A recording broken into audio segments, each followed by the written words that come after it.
महोदय, कोसी नदी, जिसे शोक और दुख का सूचक माना जाता है, इस वर्ष फिर अपने प्रकोप से महान हानि का कारण बनी। अब इस नदी पर काबू पाने और इसकी उपद्रवी लीला समाप्त करने के लिए भी योजना तैयार हो गई है। इस योजना की रूपरेखा तैयार हो चुकी है और निर्माण का काम हाथ में लिया जा चुका है। आशा है इस योजना के निर्माण से बड़े पैमाने पर जनसाधारण को सेवाएं उपलब्ध होंगी।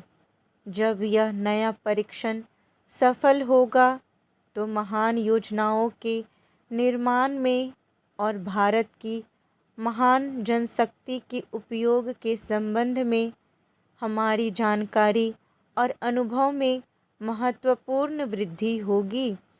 औद्योगिकीकरण के क्षेत्र में उन्नति, उत्पादन में और अधिक वृद्धि और भारत की प्रति व्यक्ति आय में वृद्धि विचाराधीन वर्ष की कुछ महत्वपूर्ण बातें हैं। औद्योगिकीकरण के साथ ही रोजगार के क्षेत्र को विस्तृत करने के प्रयत्न भी बराबर जारी हैं। कुटीर उद्योगों और घरेलू धंधों को प्रोत्साहन देकर औद्योगिकीकरण और रोजगार में समुचित संतुलन स्थापित करने का प्रयास किया जा रहा है। यह बात सभी स्वीकार करते हैं कि यदि भारत के जनसाधारण को उदासीनता और हार मानने की भावना से मुक्त करना है तो बढ़ती हुई बेरोजगारी को दूर करने का उपाय करना होगा। इस दिशा में घरेलू उद्योग धंधे बहुत से लोगों को आंशिक या पूर्ण उपयोगी काम देकर इस समस्या का बहुत कुछ समाधान कर सकते हैं। इसलिए पंचवर्षीय योजनाओं में पुराने घरेलू उद्योगों को पुनर्जीवित करने और चालू कुटीर उद्योगों को प्रोत्साहन देने की व्यवस्था की जा रही है। विदेशी मामलों के क्षेत्र में हमारी सफलता और भी अधिक है।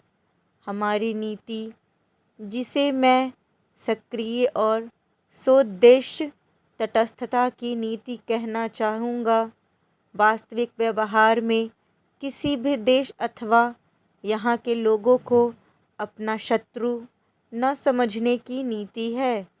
इस नीति के फलस्वरूप हमें विश्व शांति के पक्ष की कुछ सेवा करने का अवसर मिला है। हम प्रसन्न और आभारी हैं कि संसार के राष्ट्रों में भारत का स्थान इतना ऊंचा है। इंडोचीन निरीक्षण और नियंत्रण अंतर्राष्ट्रीय आयोग की अध्यक्षता हमने स्वेच्छा से स्वीकार की है और हमारे नागरिक यथासाध्य उस देश में शांतिपूर्ण निर्वाचन संबंधी समस्याओं का सामना कर रहे हैं। हम सभी राष्ट्रीय अथवा अंतर्राष्ट्रीय समस्याओं का निपटारा शांतिपूर्ण ढंग से चाहते हैं।